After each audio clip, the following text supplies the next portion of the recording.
like to thank you very much for being here today. I know this week of all weeks, you're very, very busy indeed, so it's a great honour for us to have your time. It's a great pleasure to be here and to have the opportunity to talk to the people, not only to the participants. Yes. This interview is going out on Facebook Live and the Xinhua Twitter stream, and I think that's a sum total of about 20 million followers. I don't think they'll all be watching today, but hopefully a few will. So if anybody out there is watching would like to send in some questions for the Professor, please do so.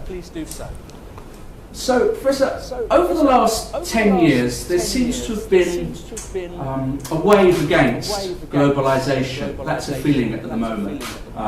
We've seen it with the UK, with Brexit. We've seen what's going on in America now with Trump being elected on an America First platform. Why do you think this wave of anti-globalization is happening? To what extent do you think it's happening? And how do you think China can play a role in rebranding globalization? I think the speech of President Xi in Davos early this year was absolutely essential because we are living in an interconnected, interdependent world, and we need globalization because our fate is interwoven. So everybody appreciated the statement of the commitment of China in favor of globalization. Now what we need in the future is a different form of globalization. We need two aspects it's to take into consideration. First, it's not anymore a unipolar world, it's a multipolar world. And again, I think President Xi's presence in Davos and his speech made it very clear. Yes. We have now a number of powers in the world, and we have to find a solution based on a dialogue among those powers. But second, we may have to make globalization much more inclusive. Particularly the forces of the fourth industrial revolution will create a tendency of widening the gap between the rich and the poor.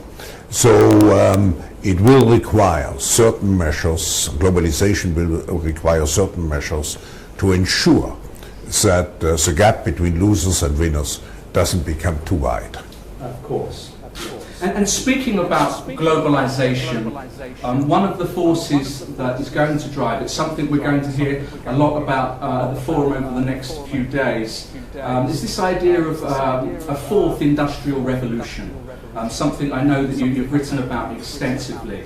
The first industrial revolution was all about steam, the second one electricity, the third computers. So for our viewers out there that perhaps aren't familiar with this term fourth industrial revolution, could you tell them a little bit about what it is and what China's role might be in it? Yes, of course. I think I coined or conceptualized this notion of the fourth industrial revolution, yes. And it's different from what people call Industry 0.4, because Industry 0.4 refers to the robotization of industry, but the fourth industrial revolution is much more. First, it is not only impacting business models, but it has a great impact on the economy as a whole, on society, on governance, and so on. So every aspect in our life will be affected by the sometimes disruptive forces of the fourth industrial revolution. What also is different, it's not just one technology which is changing. When we look back to the third revolution, it was mainly the PCs, the personal computer, yes. And it was internet.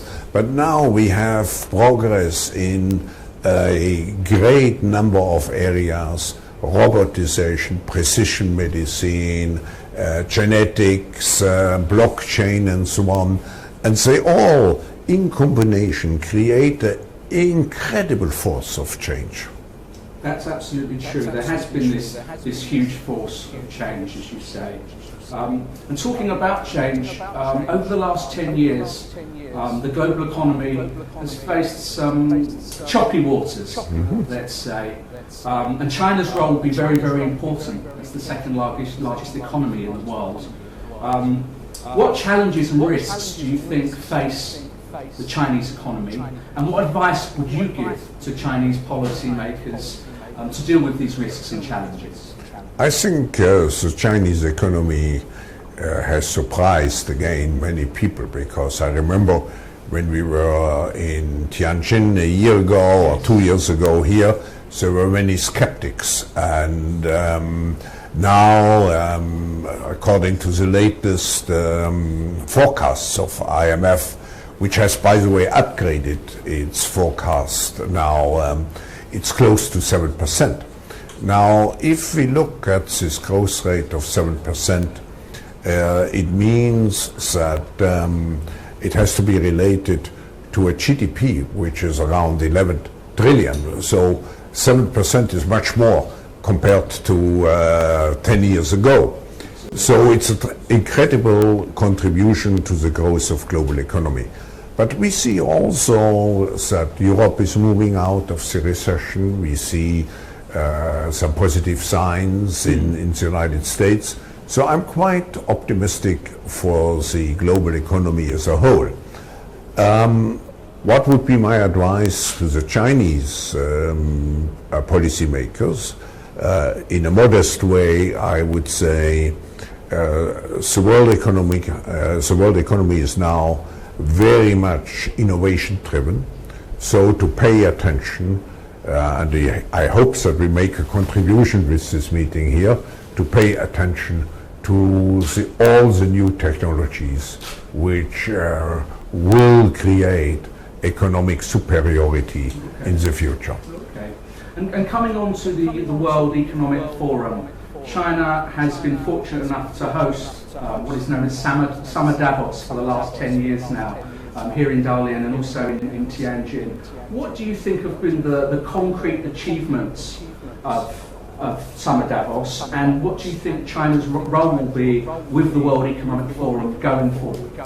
I think this meeting has had a considerable impact, as far as I hear, on China's economy in the last 10 years, by making the economy much more forward-oriented, by showing that China is not just a traditional economy based on manufacturing, but that China has a great potential to move very fast into this era of the fourth industrial revolution. Let's not forget what we are doing here. It's not just a normal conference. Most of the sessions here are built into work streams of the forum, ongoing work streams. So what we hope, in order to respond to the second part of your question, how can the forum contribute? I think we would like China even more to be part of those processes which we manage to shape the future, for example, of mobility, of health, of artificial intelligence, and so on. The World Economic Forum has become now the international organization for public-private cooperation, which means we create a platform to address all those future-oriented issues, but not only to discuss them, but to find concrete solutions for those issues.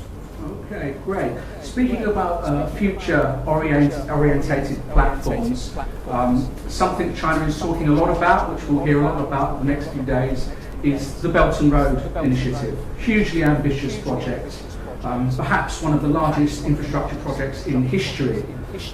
What significance do you think the Belt and Road Initiative will have for the world going forward? It has great significance because it's a new approach to regional and even global cooperation. It is what we call, in the fourth industrial revolution language, it's a platform approach. Yes. You create a platform which is based on a great infrastructure. It's 1 trillion investment into physical infrastructure, into digital infrastructure, where everybody can participate in a win-win situation, as an equal partner. So I feel this is the new approach to global cooperation, and the One Belt, One Road initiative hopefully will provide a very successful demonstration of the functioning and the success of this new approach. Okay, great, that's wonderful. And I think my colleague, Mr. Chen, I think you have a question for the Professor. Just one more and also the last one. How do you comment on Chinese booming sharing economy? Maybe you can you also notice that a lot of sharing bicycles on the streets of China, of Beijing and other big cities in China. Why do you think this sharing economy can grow so fast in China? Do you think is it much related to the Chinese government's open mind and encouragement to the sharing economy, new business models? I find it fascinating, and it's actually the new world, and it's also built on the platform concept. You create a platform where everybody can share goods, services, and this will be very much the future. The future will not necessarily anymore a world where people own things, but a world where people share things. Now this has quite some implications on the economy, because you have to produce less goods in order to achieve the same satisfaction. You can share the goods. We haven't, with the World Economic Forum is engaged into a big program to look at the implications. For example, how does it affect property activity increase? How does it affect the measurement of GDP? So it's a new world. It's a fascinating world, and it will be the world of the future. We will share much more what we are now used to own. Okay. Thank you very much for your time, and we wish you every success with the forum over the coming days. Thank you, and I wish you very good dialogues with the fascinating people who are coming here. Thank you. Thank you. Mr. Thank you very much. Thank you. Thank you.